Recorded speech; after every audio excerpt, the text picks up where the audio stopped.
میری زندگی میں ایک ایسا واقعہ پیش آیا جس سے میری زندگی ہی بدل گئی تھی۔ میں نے ابا سے چھپ کر اسلام قبول کیا، مگر ایک دن اچانک ابا کو معلوم پڑ گیا تو میں بہت گھبرا گئی کیونکہ ابا مجھے مارنے آ رہے تھے۔ میں فوراً گھر سے بھاگ کر اسٹیشن پر آ گئی اور اچانک میرا پاؤں ٹرین کی پٹری میں پھنس گیا۔ ابا سمیت وہاں کھڑے سب ہندو میرا مذاق اڑانے لگے اور بولے، اگر اتنا ہی اپنے رب پر یقین ہے تو بچا لے خود کو، کیونکہ ٹرین میری ہی طرف آ رہی تھی۔ میں نے فوراً روتے ہوئے اپنا سر آسمان کی طرف اٹھایا تو حیرت سے میری آنکھیں پھٹ پڑی۔ آج میں آپ کو اپنی زندگی کا ایک ایسا واقعہ سنانے جا رہی ہوں جس نے کئی بڑے بڑے کٹر ہندوؤں کو سجدہ کرنے پر مجبور کر دیا۔ آخر ایسا ہی ہوا تھا کہ اسلام کے نام لینے پر بھی قتل عام ہونے لگے تھے۔ ہندو صرف ایک چیز کو دیکھ کر ایمان لے آئے تھے۔ میں آج جو یہاں آپ سے اپنی زندگی کی کہانی بیان کرنے جا رہی ہوں تو صرف اسی اوپر والے کے حکم سے، ورنہ وہ دن تو میری زندگی کا آخری دن تھا۔ میرا نام نور العین ہے۔ میری پیدائش ایک ہندو گھرانے میں ہوئی تھی۔ میرا باپ کٹر ہندوؤں میں سے تھا جبکہ میری ماں سکھ گھرانے میں سے تھی اور گورکھ نانک کو ماننے والوں میں سے تھی۔ ایسے میں زندگی کے کئی عرصے تک مجھے علم ہی نہ ہو سکا تھا کہ میرا خدا کون ہے۔ ایک جانور جو کہ ہر چیز کے لیے ہمارا ہی محتاج ہوتا ہے، یا پھر بابا گرو نانک جو کہ صرف ایک بے جان مجسمہ اور مورتی کی صورت میں ہوتے تھے۔ ایک طرف باپ کا خدا گائے تھی جس کو تینوں وقت چارہ پانی اس کی جگہ پر جا کر دینا پڑتا تھا، پھر اس کے بدبودار فضلے کو مقدس سمجھا جاتا تھا۔ میرا باپ دن بھر اپنے خدا کی خدمت کرتا، اس کے لیے الگ الگ ملازموں کی فوج رکھی گئی تھی، لیکن اس کے باوجود بھی میرے باپ کا خدا جو کہ ایک گائے ہوتی تھی، چند سال گزرنے کے بعد خود بخود مر جاتی تھی۔ اس کے مردہ ہونے پر اس کی اچھوت کی طرح کسی ویرانی جگہ پھینک دیا جاتا تھا جہاں گائے ماتا کے مردار وجود کو جنگلی جانور چیر پھاڑ کر کھا جاتے تھے، لیکن وہ اپنے بچاؤ میں کچھ بھی نہیں کر سکتی تھی۔ وہ خود کو نہ تو مرنے سے بچا سکتی تھی اور نہ ہی جانوروں کی خوراک بننے سے، یہاں تک کہ چھوٹی چھوٹی چونٹیاں بھی جب تک اس کی ہڈیوں کے ساتھ تھوڑا بہت گوشت رہتا تھا وہ اس کے جسم سے الگ نہیں ہوتی تھی۔ دوسری طرف میرا باپ 2-4 دن مری ہوئی گائے ماتا کا سوگ منانے کے بعد ایک نیا اور نسلی خدا ڈھونڈ کر لے آتا تھا جو اس سے زیادہ عرصے تک زندہ رہ سکے۔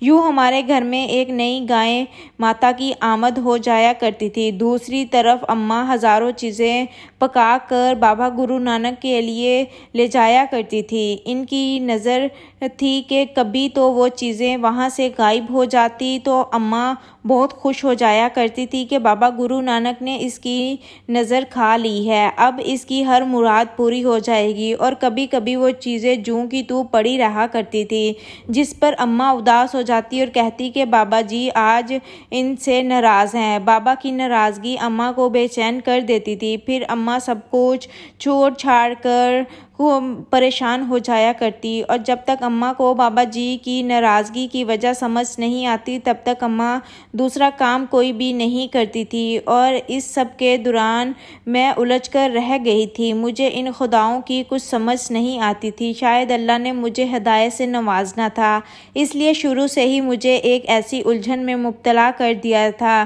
جس سے میں نے راستہ ڈھونڈنا شروع کر دیا اور اپنی مراد کو پہچان لیا۔ اس الجھن سے نکلنے کے لیے میں نے گائے ماتا اور بابا گرو نانک کی بہت پوجا اور تپسیا کی تھی، لیکن ان میں سے ایک بھی میری الجھن کو دور نہیں کر سکا تھا، کیونکہ میری الجھن کا حل یہاں تھا، یہ نہیں۔ میرا ہندو دھرم کا نام پریتی کشن تھا اور میرے باپ کا نام کرشن لال تھا۔ گاندھی جی ہمارے پرکھوں میں سے تھے۔ میں نے ابتدائی تعلیم حیدرآباد انڈیا سے ہی حاصل کی تھی۔